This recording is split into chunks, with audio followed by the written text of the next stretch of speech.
E, nós estávamos compartilhando nesse jejum sobre três aspectos de Jesus, né?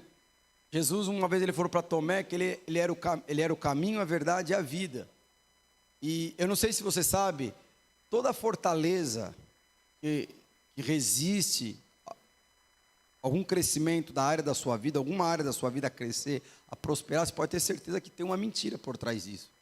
E como que você quebra essa fortaleza? Quebrando a mentira, o engano. E são essas fortalezas que resistem você em alguma área da sua vida. Então, por exemplo, você quer ver um exemplo? Quando um casal, o cônjuge, eles casam ali para se tornarem felizes. Isso é uma mentira do inferno. Uma pessoa que casa para ser feliz é uma mentira do inferno. Mas a pessoa não sabe nem que é uma mentira. Com base nisso, ela cria uma fortaleza. E ela acha que, na verdade, o seu casamento vai fazer ela feliz. Ela vai descobrir que nenhum homem, nenhuma mulher tem poder de fazer a outra pessoa feliz. Não existe isso. Se você não é feliz com Jesus, com certeza você vai ser infeliz com qualquer outra pessoa. Então, mas isso é uma verdade. Quando você entende que a sua felicidade está em Jesus, as pessoas ao seu redor vão ficar muito bem.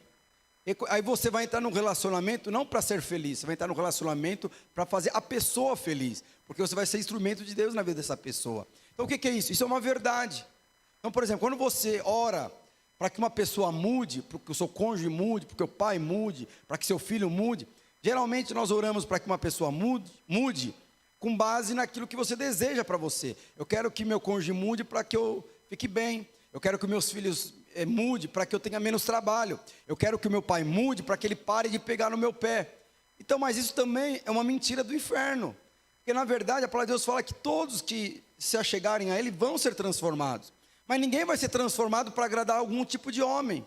Eu não vou ser transformado para agradar a Eloá, minha esposa, ou para agradar minha filha. Eu não vou ser transformado para agradar meu pai natural, ou para agradar o patrão, essas coisas. Eu vou ser transformado para agradar Jesus. Porque a palavra de Deus fala que um dia nós vamos nos encontrar com Jesus. E nós somos a noiva, e Ele é o noivo. E um dia nós vamos nos casar. Isso é uma verdade. E essa verdade, Ele destrói muitas mentiras, crenças enganosas, que por incrível que pareça, cria uma fortaleza assim na sua vida e te rompe, te impede de você avançar e prosperar. Isso é verdade. Foi o que nós ministramos na primeira semana. Nós precisamos ter experiência com a verdade. E a palavra de Deus fala que a verdade é Jesus. Mas Jesus também ele fala que ele é o quê? Ele é o caminho. E quando você percebe que é o caminho aqui fala da família, do corpo de Deus. Você está inserido numa família superior à sua família natural. E quando você tem uma experiência com Jesus e percebe que Deus é o seu Pai, automaticamente você vai querer que todos aqueles da sua família natural venham para essa família. Porque é essa família que vai te fazer feliz. É essa família que vai te levar a crescer. É essa família que vai te conectar à eternidade. Não a sua família natural. E ele fala, eu sou o caminho. E depois ele fala que ele é a verdade. Então você vê que são três aspectos de Jesus. Não existe aqui um aspecto mais importante. Mas eu creio que o aspecto eu sou a vida, fala do poder. Aí fala do quê? Eu creio que aqui o aspecto aponta para o coração. Tem pessoas que conhecem a verdade, sabem, conhecem a Bíblia, tem entendimento, tem compreensão. Ele sabe da importância da igreja, da célula, se conectar, todas essas coisas. Mas ela não tem força para congregar. Ela não tem força para cultuar, ela não tem força nem para orar. Por quê? Porque falta força, porque esfriou. E foi o que nós compartilhamos, nós tivemos uma pequena imersão aqui, segunda a sexta, aqui quem conseguiu vir, pelo menos um dia da semana, foi poderoso demais, foi 5 minutos de ministração e oração, e oração, e oração. Eu garanto para você, quem veio aqui, de alguma forma foi impactado. Porque na verdade, o que nós precisamos hoje? Nós precisamos da vida de Deus. Nós precisamos de poder. Você percebe que vai chegar na caminhada cristã, às vezes as pessoas não rompem, elas paralisam, porque não tem força. Não é por conta de pecado, ela esfriou. Ela esfriou. E um dos aspectos que a vida de Deus produz em nós é disposição. Disposição. Gostaria que você abrisse sua Bíblia em João, capítulo 19, verso 28 a 30. Fala o seguinte: agora Jesus sabia que tudo estava completado. Então, para que se cumprisse o que diziam as Escrituras Sagradas, disse: estou com sede. Havia ali uma vasilha cheia de vinho. Irmãos, esse vinho era um vinho azeite que era considerado como um azeite, um vinagre. Molharam o vinho, o vinagre em uma esponja, puseram na esponja um bastão, encostaram na boca de Jesus. E quando ele tomou o vinho, o vinagre, disse: está consumado, está completo. Então abaixou a cabeça e morreu. O que é disposição, meus irmãos? Disposição é você estar apto, pronto para fazer aquilo que você precisa fazer. É você estar, é um atributo que rompe com a passividade, que rompe com a preguiça e que te pressiona a você não parar no meio do caminho. Ao contrário, te pressiona você para prosseguir. Mas aqui fala de uma disposição divina, não é uma disposição natural. Que depois que eu falei aqui um exemplo aqui de cônjuge, de casamento. Depois que você está casado, não sei quantos anos, sabe, aquele sofrimento. Aí eu já tive vários aconselhamentos dessa forma. Você tem que perdoar. A pessoa não aguenta, não perdoa. A pessoa não tem mais disposição de perdoar. Ela não tem disposição de andar a segunda milha. Ela não tem nem disposição de orar mais. Porque acabou. Chega uma hora, é tanta frustração, é tanta mágoa, é tanta decepção, é tanta coisa que eu não aguento mais. E o que é essa disposição divina? É algo que, na verdade, é suprido pelo próprio Senhor. É Ele que vai fazer você andar a segunda milha. Então, o que é uma disposição divina? Quando você pede água para uma pessoa, como Jesus pediu água, e a pessoa te oferece azeite, a normalidade é você parar. Quer saber de uma coisa? Eu não invisto mais nisso. Quer saber de uma coisa? Eu abro mão disso. Quer saber de uma coisa? Eu não quero mais saber de nada. Acabou a disposição. Eu estou com sede, a pessoa me dá vinagre. Eu estou ajudando, a pessoa está falando que eu não ajudo. Eu estou contribuindo, a pessoa está falando que eu nunca ajudei ela por nada. Eu estou orando por ela e a pessoa está fofocando ao meu respeito. Está falando mentira sobre mim. Quer saber de uma coisa? Eu não quero saber de nada. Isso é uma disposição natural. Mas quando você pede água e a pessoa te oferece azeite, e você continua como Jesus continuou, que a palavra de Deus fala, e Jesus continuou e morreu. Então Jesus foi até o fim, porque ali é uma disposição divina. Ele entendeu e ele compreendeu que as coisas vão acontecer, e na verdade a força, a minha disposição de andar a segunda milha, não está associada à resposta de terceiros. Se você estiver esperando a resposta do seu cônjuge para avançar, você nunca vai avançar. Se você estiver esperando que o seu filho responda, você nunca vai avançar. Se você está esperando que o seu pai responda, você nunca vai avançar. Por quê? Porque a nossa motivação nunca pode estar em pessoas. Isso é um engano do inferno. Eu não estou falando que você não tem que colocar expectativa, eu não estou falando isso. Mas eu estou falando que quando nós paramos por conta de terceiros, fofocou a meu respeito, falou aquilo, fez isso, não sei o quê. Pronto, a pessoa parou. Alguma coisa está errada. Mas a vida de Deus, o que ela produz em nós? Disposição divina. Disposição de você até o fim. Deus tem um propósito na sua vida. Você não vai chegar diante de Deus e falar assim: eu parei porque o fulano falou mal de mim. Porque não me convidou para no meu aniversário. Teve um aniversário, não me convidou.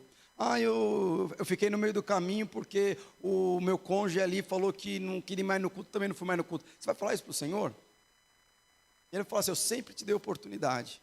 Eu sempre manifestei com oportunidade para que você prosseguisse. Mas você não prosseguiu. Mas por que você não prosseguiu? Porque faltou vida. Faltou poder. Por que leva uma pessoa a falar assim: eu não aguento mais? Acabou a força. Ela tem alegria, ela tem sonho, ela tem coragem para enfrentar o inferno, mas ela não tem mais força.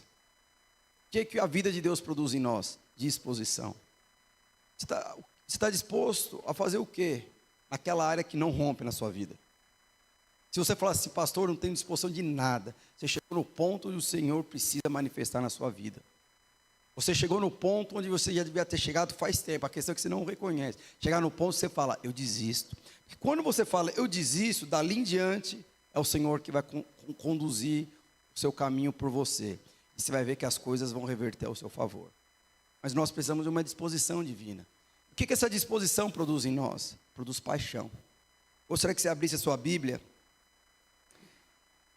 em João capítulo 3, versos 16 e 17. Fala o seguinte: porque Deus amou o mundo de tal maneira que deu seu Filho, para que todo aquele que nele crê não pereça, mas tenha a vida eterna. O que é? Porque Deus amou o mundo Tem uma outra versão que fala de tal maneira. O que é de tal maneira? O que é essa tal maneira? Que deu o seu filho. Isso é amor, meus irmãos. Isso é paixão. O que ele está falando? Deus, ele amou o mundo de tal maneira. O que ele está falando? Deus amou essa pessoa. Porque se você for ver na Bíblia de Gênesis e Apocalipse, é um livro de romance. É o Criador falando da paixão dele pela sua criação. É o Criador que criou o seu filho e o seu filho o traiu.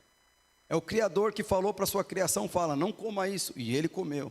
É o Criador que falou para a criação, fala, não adore a isso, ele adorou. É a criação falando, não ame o mundo, e ele amou. É a criação falando, não adore a outros deuses, e ele adorou. É a criação falando, não faça isso, e ele fez. Por isso que ele falou, Deus amou o mundo de tal maneira, por quê? Ele amou de tal maneira essas pessoas que o rejeitaram, que o traíram, que colocaram ele em segundo plano, mas ele falou, ele amava essas pessoas de tal maneira, que independente do que a criação fez, ele entregou o seu filho, para que todo aquele que nele crê, não pereça, mas tenha vida eterna. Então nunca é pela sua resposta, nunca foi e nunca será pela sua condição financeira, nunca foi e nunca será pelaquilo que você tem a oferecer a Deus. E se você tinha alguma coisa para oferecer a Deus, já ficou lá para trás há muitos anos, mas sempre foi, porque Ele te amou. Ponto. Mas o que acontece? Paulo disse, se você puder abrir em 1 Coríntios 13, capítulo 1 a 3, Paulo ele fala que tudo na vida cristã é baseado no amor. E ele fala que por mais que você faça todas as coisas para Deus, se não for através de amor, nada tem valor. Olha só o que fala. Ainda que eu falasse na língua dos homens e dos anjos, se não tiver amor, serei como um bronze que soa como um símbolo que retine. Verso 2, ainda que eu tenha o dom de profetizar e conheça todos os ministérios e toda a ciência, ainda que eu tenha o tamanho da fé, a ponto de transportar os montes, se não tiver amor, nada serei. Verso 3, ainda que eu distribua todos os meus bens entre os pobres, ainda que eu entregue o meu próprio corpo para ser queimado, se não tiver amor, nada disso me aproveitará. Eu sempre achava que isso aqui tinha a ver com sentimento. Eu achava assim, se você não ofertar com sentimento de amor, não, porque o amor aqui não é um sentimento, o amor aqui é uma pessoa. Então se você faz algo para Deus e não reconhece que Ele é o seu Salvador, você não reconhece que Ele é o seu Pai, nada disso tem proveito para Ele. Não é um sentimento, é uma decisão, é um entendimento. Ele é meu Pai, eu faço porque Ele é o meu Pai.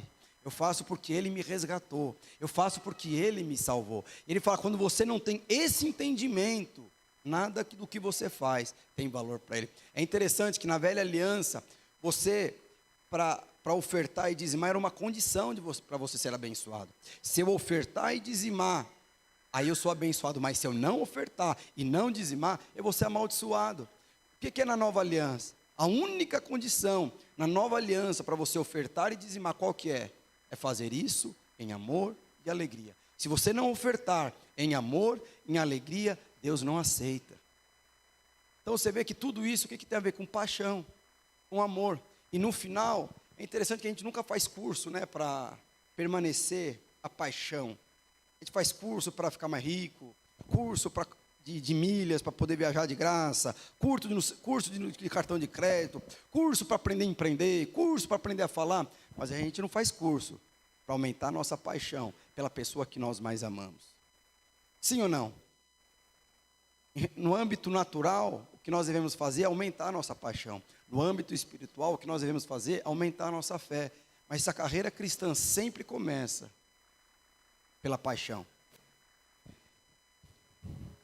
Mas o que acontece? O amor humano, ele sempre esfria. Eu sei que todo mundo aqui que casou, já se relacionou, já se apaixonou por alguém, mas tudo acontece com a paixão. Aí você conhece a pessoa, ao longo dos meses vai conhecendo a pessoa, vai entendendo a pessoa. O que acontece com aquela paixão, aquele amor? Ele vai esfriando, porque o amor natural esfria. Só existe um amor que é altruísta, é o amor de Deus. O que é altruísta? Eu faço sem receber nada em troca. Você faria o que Deus fez por mim e por você? Você conhece alguém que daria o seu próprio filho para uma pessoa que o traiu, que colocou ele em segundo plano, que falou que não quer, que falou que não aceita. Você faria isso? Jesus fez. É um amor que não espera nada em troca. Por isso que o nosso amor esfria.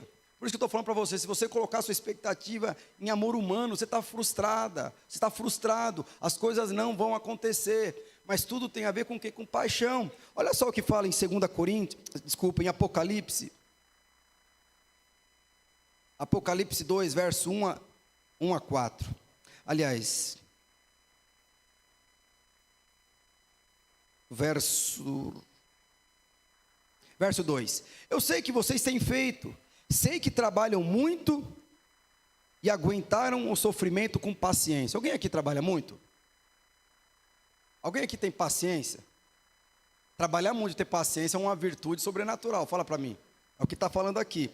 Sei que vocês não podem suportar pessoas más. Alguém é assim?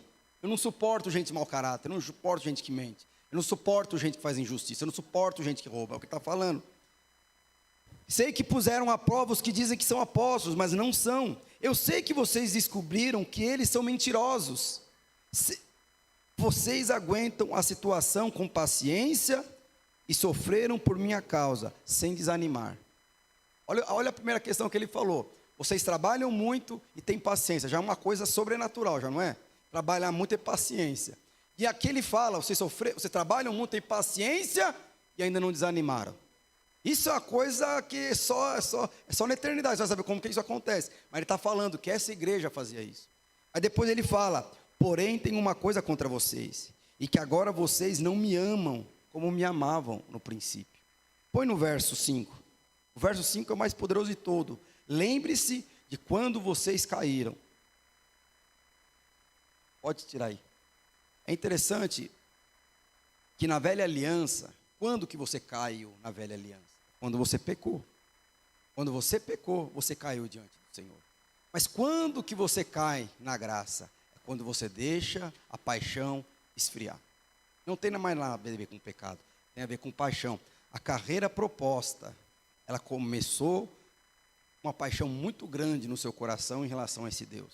Você foi para o encontro, teve uma experiência com Deus, Deus restaurou o seu casamento, ao ponto de você consagrar até os talheres da sua casa aqui para a igreja. Está aqui, tudo, consagrei tudo.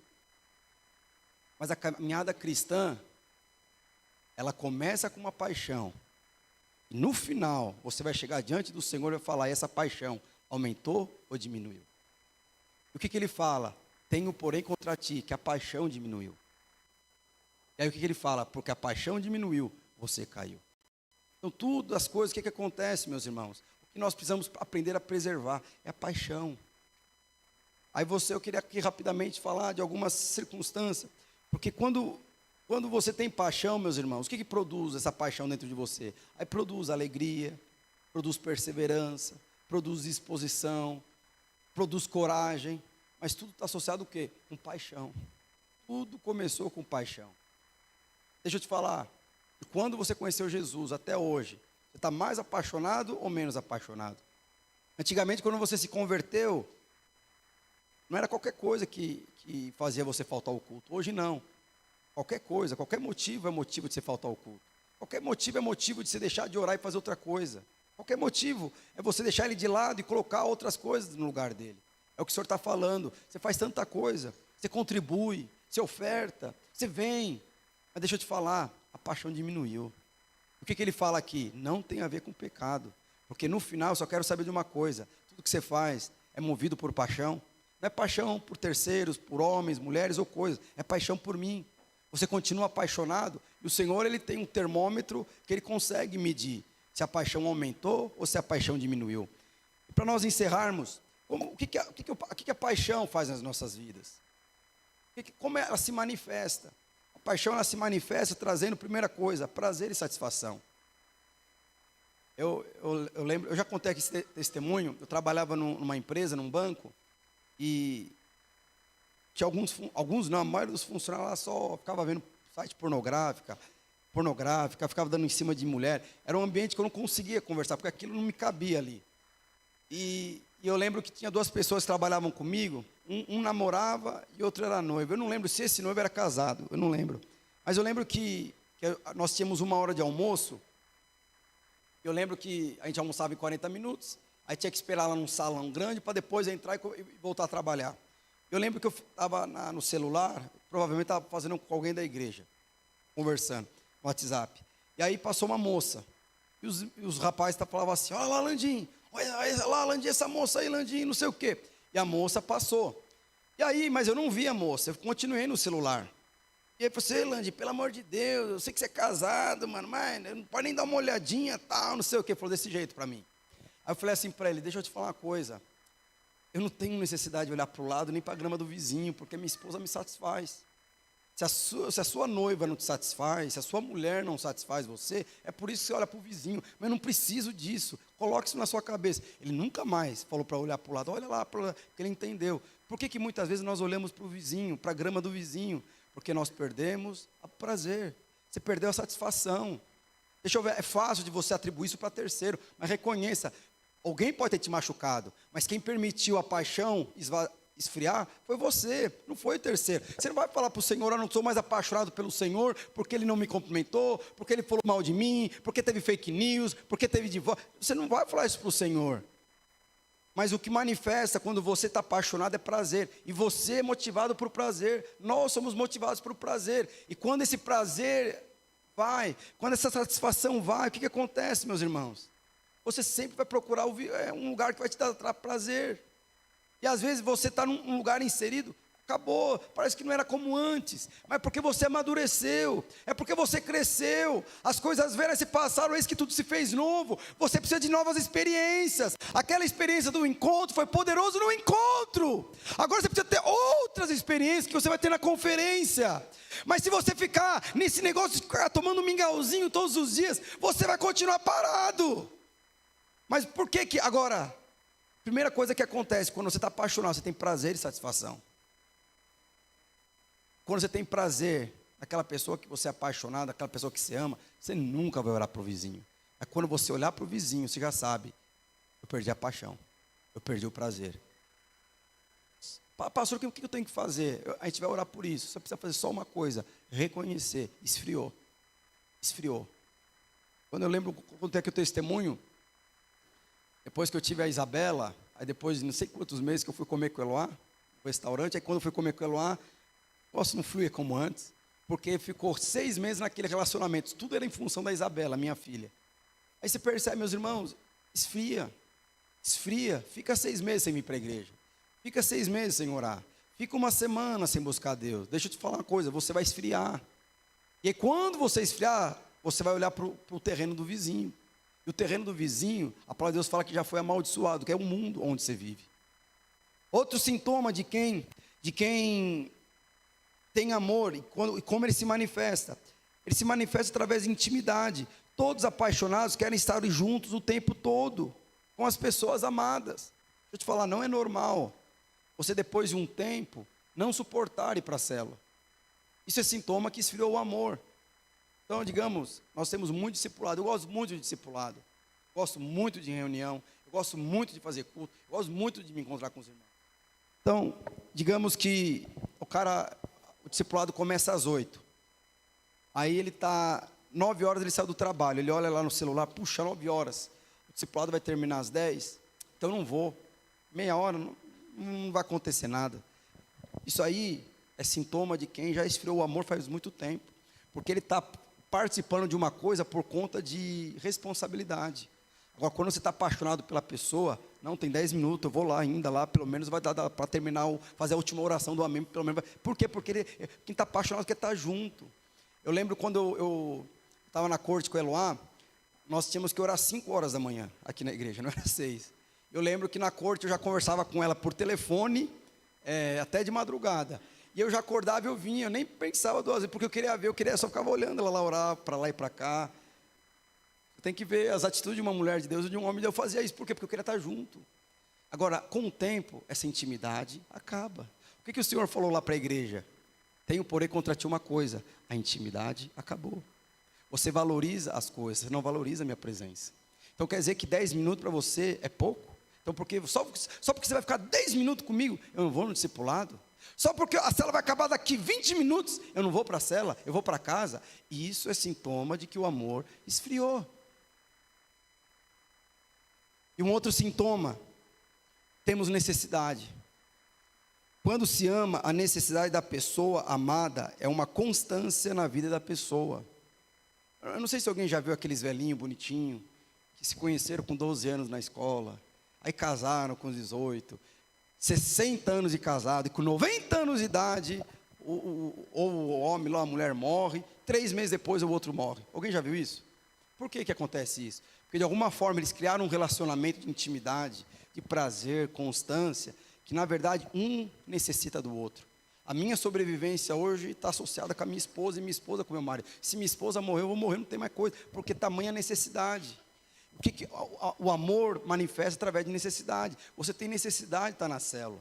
Você tem necessidade de ter discipulado. Você tem necessidade de conversar com seus irmãos. Se a necessidade acabou, isso é um sintoma que você esfriou, meus irmãos. Que a paixão acabou. E foi isso que Paulo falou. Você faz tanta coisa, você trabalha, você oferta, você dizima, você faz, você não sei, você lidera um monte de coisa. Mas deixa eu te falar. A necessidade de você não sou mais eu, é coisas. Você querer fazer coisas é consequência de uma pessoa que necessita. Mas você já perdeu isso faz muito tempo. Isso é um sintoma de que o amor se esfriou. É o que o salmista Davi fala em Salmos 42, verso 1. Assim como a corça anseia pela água, eu anseio, minha alma anseia pelo Senhor. O que está falando? A minha necessidade. O que está falando? Assim como a corça tem necessidade de tomar água, porque a água é uma necessidade. A água é uma questão de sobrevivência. Ele está falando, assim é minha alma em relação ao Senhor. É questão de sobrevivência. Você já chegou nesse nível? Ou para você nem faz, buscar, vir no culto, não vir, ficar em casa também não faz diferença nenhuma, tal. Meus irmãos, reconheça. Acabou. A paixão acabou. Eu não sei se você sabe, Deus, Ele deu questão de horário para todo mundo. Todo mundo tem 24 horas. Alguém aqui tem uma hora a mais ou uma hora a menos? Todo mundo é 24 horas. Mas quem vai priorizar as coisas é você. É você que decide colocar o seu trabalho na frente da sua família. É você que decide colocar Deus na terceira, última opção, e colocar seu trabalho na frente de tudo. É você que decide colocar o seu filho na frente da sua esposa, ou na frente da sua família. É você que decide ouvir conselhos do mundo, ou de algum influencer no YouTube, do que ouvir o seu pastor, o seu líder, aquele que está com você todos os dias. É você que decide ouvir o conselho do seu pai, da sua mãe, para ouvir conselhos de pessoas que não te conhecem, você também não conhece ela, porque ela fala palavras que te inspiram, frases que te inspiram. É você. Todo mundo tem 24 horas, mas é mais fácil você falar que não tem tempo do que você falar que esfriou, não é? Mas quando nós reconhecemos que nós esfriamos, você pode ter certeza, o mesmo Deus que um dia celebrou o seu casamento, é o mesmo Deus que hoje vai renovar o seu casamento. O mesmo Deus que um dia encontrou com você e Ele se relacionou com você, é o mesmo Deus que Ele vai renovar o seu relacionamento com Ele mesmo. Mas nós precisamos ter renovação todos os dias, com experiências naturais, experiências sobrenaturais. E para nós encerrarmos, e Paulo diz que, lá em Romanos 12, verso 2, que nós devemos crescer, que nós devemos correr a carreira proposta, correndo e olhando para Jesus, firmemente. Quando você olha firmemente para uma pessoa, ou você tem muita raiva dessa pessoa, ou você ama essa pessoa. Mas eu creio que nós amamos a Jesus, não temos raiva de Jesus. Mas o que ele fala? Que a carreira proposta, meus irmãos, ela começa de forma apaixonada. E ela, no meio do caminho, você precisa parar e encher o combustível, e reconhecer, esvaziou. O que eu fiz quando eu reconheci que, parecia que eu não conseguia mais conversar como antes com o Eloá, eu ia no restaurante, ficava lá no WhatsApp e tal, vamos sair mais vezes, vamos deixar com a minha sogra, com a minha mãe, e vamos sair, vamos ao cinema, vamos fazer alguma coisa. Mas você precisa reconhecer, meus irmãos. Se você acha que Deus é a pessoa mais importante da sua vida, acima do seu cônjuge, acima dos seus filhos, você vai valorizar esse relacionamento. Eu te dou um conselho, quando você valoriza esse seu relacionamento, o seu cônjuge vai ser abençoado. Os seus filhos vão ser abençoados. As pessoas que estão acima, abaixo, do lado, ao seu redor, vão ser abençoados.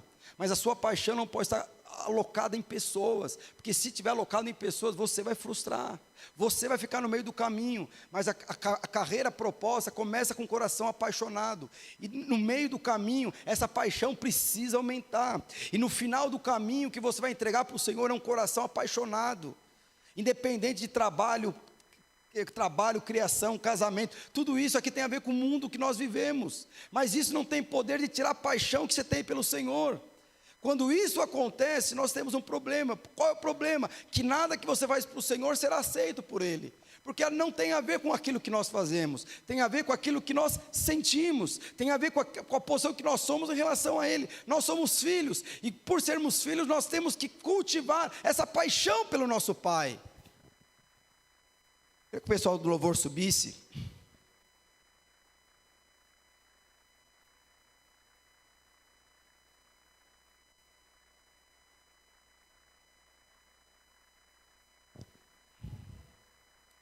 Eu não sei se você sabe, a palavra de Deus fala que todos que receberam a Jesus, a palavra de Deus fala, deu-lhes o poder de serem feitos filhos de Deus. Eu não sei se você sabe, ser feito filho de Deus é o primeiro estágio. Mas Jesus, Ele não quer que você seja somente seu filho, Ele quer que você seja seu discípulo também. Ele quer que você seja filho e discípulo. Por quê? O discípulo é aquele que vai seguir as pegadas de Jesus. Nem todo filho segue as pegadas do pai, mas continua sendo filho. Mas é só discípulo que segue as pegadas do pai. É só discípulo que mantém um coração apaixonado, um coração incendiado. Gostaria que você abrisse a sua Bíblia em Lucas, capítulo 9, verso 23, e fala o seguinte: depois disso, disse a todos quem? Os discípulos: se alguém quer ser meu seguidor, que esqueça os seus próprios interesses, esteja pronto a cada dia para morrer como eu vou morrer, e me acompanhe. Ou negue-se a si mesmo e tome a sua cruz. Então Jesus, Ele quer que a gente chegue num nível a mais de sermos filhos. Deus sonha com filhos que sigam as suas pegadas, que tomem a sua cruz e ande. O que é você tomar a sua cruz? É você renunciar à sua carne, à sua vontade própria. É você renunciar os seus sentimentos, não os seus sentimentos, é você colocar a pessoa do Espírito Santo no controle da sua vida. Isso é você tomar a sua cruz. Quando você faz isso, meus irmãos, a vontade de Deus na sua vida se torna plena. Todos os alvos, todas as áreas da sua vida vão prosperar. Durante o jejum de 21 dias inteiro, nós oramos pelos seus alvos. Mas deixa eu te falar uma coisa. Se Jesus, Ele tivesse com aquele papelzinho, alvos pessoais, possivelmente os alvos pessoais do Senhor não era para comprar um carro, não era para comprar uma casa. Teve um alvo pessoal aqui que eu orei, estava ali, ele falou assim: eu quero comprar eu quero a multiplicação da minha célula, eu esqueci os outros lá, era a multiplicação da célula, e quero um iPhone. E o iPhone, ele pegou um marca-texto de amarelo. Fez isso, eu orei. Ele quer multiplicação, mas ele deixou muito claro: o iPhone está na frente aí. Aí foi com marca-texto mesmo. Eu não sei quem fez isso, mas eu orei. Mas vai liberar um iPhone 12 aí. Mas por que eu estou falando isso? Se você tivesse com um papelzinho e tivesse os alvos pessoais, o seu nome estaria nos alvos pessoais de Deus. Porque sempre foi por isso. Estaria lá Jussara, Eloá, Note, Edmilson, Aderbal, Felipe. Estaria o seu nome lá. Priscila, Felipe, Edgar, Lília. Estaria lá o alvo pessoal de Deus. Você. E hoje nós vamos orar. Eu quero encerrar esse jejum, depois nós vamos ceiar. Não orando agora pelos nossos alvos pessoais, mas orar pelos alvos pessoais de Deus. Porque os alvos pessoais de Deus é fazer a vontade de Deus. Eu gostaria que você se levantasse. Eu gostaria que nós nos reuníssemos de grupos de... Podemos reunir a célula. Se você não está com a sua célula, não está com a sua rede, vai com aquelas pessoas mais próximas, mas podemos nos reunir entre 5 no máximo, 4 ou 5 no máximo, rapidamente, e nós vamos orar. Eu vou te dar aqui um comando. Você vai entender a importância de orar de fazer um círculo e colocar a pessoa no meio. 5 pessoas no máximo, tá? Se você não tem 5 da célula, vai com uma outra célula lá, vai numa outra rede, mas eu não quero que ninguém fique de fora. Mas agora nós vamos orar pelo alvo de Deus. Você pode ter certeza que se você colocou os seus alvos diante de Deus, e isso não for te prejudicar, o Senhor vai trazer a realização desse alvo. Eu não gostaria que ninguém ficasse fora. Se os líderes, os discipuladores pudessem me ajudar, fazem grupos de 4, 5 no máximo, para todo mundo orar. Presta atenção aqui em mim, pronto. Olha aqui para mim rapidamente e a gente vai orar. Olha só. Olha só o que fala em Mateus 18, 20. Muitas vezes nós não valorizamos esse tipo de oração, mas se Jesus valoriza, nós precisamos valorizar. Olha só. Porque onde estiverem 2 ou 3 reunidos em meu nome, ali estou no meio deles. Muitas vezes nós falamos assim: irmãos, faça um círculo, e se você tiver alguma necessidade, algum alvo, algum pedido de oração, você entre no meio, que as pessoas vão orar por você. O que a palavra de Deus fala? Que quando 2 ou 3, a palavra de Deus fala que Jesus está no centro. O que é centro? É autoridade, é poder. Só para você entender um pouquinho o contexto, eu falei aqui para vocês que eu assisti um seriado. No seriado que eu assisti lá, o cara estava comendo pipoca, estava de moletom, e de repente ele estava na Casa Branca e explodiu lá o Capitólio. Todo o presidente, o Congresso, todos os senadores morreram. E entrou a Segurança Nacional, pegou esse cara, ele falou assim: você é o último da linha sucessão. Aí pegou ele e levou ele, entrou num túnel ali e tal, não sei o que. Quando ele entrou, ele ali de moletom, comendo pipoca e tal, de repente quando ele entra em uma sala, meus irmãos, que tinha uma televisão enorme, várias televisões, conexões, um monte de coisa com o mundo todo, e ele assim. Aí de repente quando ele entra na sala, estava o cara que mandava no exército, o outro que mandava na marinha e o outro que mandava na aeronáutica. Aí o cara falou assim: ó, a partir de agora o senhor é o presidente. Aqui é o cara que manda na marinha, ali manda na aeronáutica, ali manda no exército. Falou assim: olha, nós achamos que quem fez isso é o país tal. O senhor quer que nós vamos mandar uma repreensão para eles, que não sei o quê? O cara estava ali com gosto de pipoca ainda na boca. Ele falou assim: você quer que nós mandamos um ataque nesse país? Aí ele olhou assim e falou: meu Deus do céu. Ele falou assim: qual é a melhor coisa para o país? E os caras falaram assim: presidente, é o senhor que tem que falar. O que é isso, meus irmãos? É você estar no centro. Quando eu falo para você, faça um círculo e entre no centro, o que ele está falando? Você está no controle. Então quando você entra no centro da roda, é você que vai definir. As orações vão ser para atacar a sua necessidade, vão ser para atacar outras necessidades. Mas quando você está no centro, você está falando: a partir de agora, todas as orações vão ser para que a minha cura, vai ser para que a minha restauração, venha ser para que a vontade de Deus seja cumprida na minha vida. Então eu vou te dar a oportunidade. Quando Deus fala: eu estou no centro, hoje você vai estar na posição do Senhor, você vai estar no centro.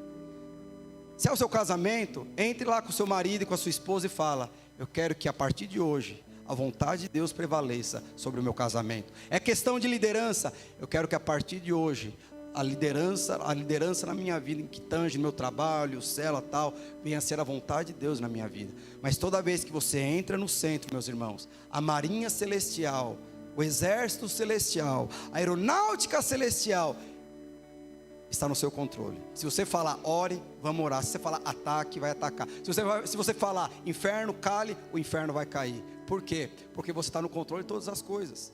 Deixa eu te falar, nós precisamos entender o poder da oração. Então quando eu falar, vamos nos reunir, você seja a primeira pessoa a entrar no meio. Porque quando você está no meio, você está no controle, pode estar o pastor, o discipulador e o líder. Mas você que vai coordenar. A oração é para isso.